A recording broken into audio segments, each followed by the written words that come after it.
Ankleshwar JDC ખાતે સરદાર park ખાતે વધુ એક જાયન્ટ એલઈડી સ્ક્રીનનું લોકાર્પણ કરાયું છે.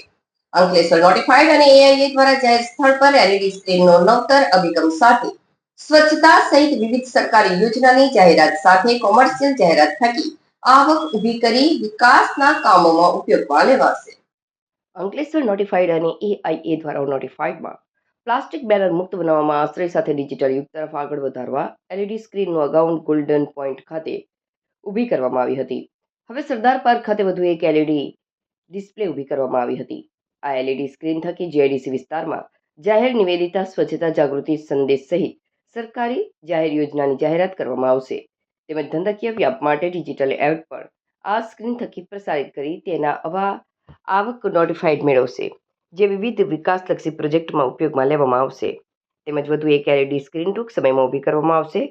જાહેર સ્થળો પર લાગતા બેનરના દૂષણને દૂર કરી ડિજિટલ માધ્યમ તરફના આ અભિગમ અંગે વધુ માહિતી આપતા એઆઈએ પ્રમુખ વિમલ જેઠવાએ જણાવ્યું હતું કે આગામી દિવસમાં નોટિફાઈડની પોતાની એક ડિજિટલ એપ આવશે, જેમાં નોટિફાઈડ લગતી સમસ્યા અને ફરિયાદનું નિવારણ સાથે ટેક્સ સહિત વિવિધ સેવાઓ પણ ઉપલબ્ધ હશે.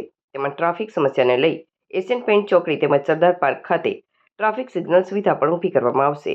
આ પ્રસંગે JDC notified chief officer Chintan Patel, notified chairman Prabodh Patel, AIA secretary Nilesh Patel, digital committee chairman Yogesh Patel સહિત અધિકારીઓ અને એઆઈએ હોદ્દેદારો ઉપસ્થિત રહ્યા હતા.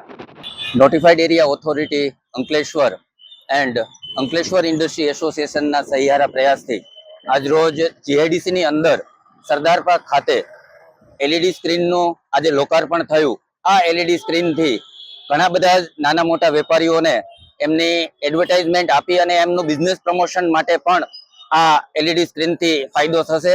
તેમ છતાં આગળના ભવિષ્યમાં નોટિફાઈડ એરિયા દ્વારા કોઈ પણ ઇન્સ્ટ્રક્શન, કોઈ પણ સૂચના આપવાની થતી હોય, આ એલઈડી સ્ક્રીનથી નાની મોટી સૂચનાઓ તત્પર ઝડપથી બધા નાગરિકો સુધી પહોંચે એવી સુવિધા આજરોજ અહીંયા અમે ઇન્સ્ટોલ કરી અને ઇનોગ્રેશન કરેલું છે. Thank you.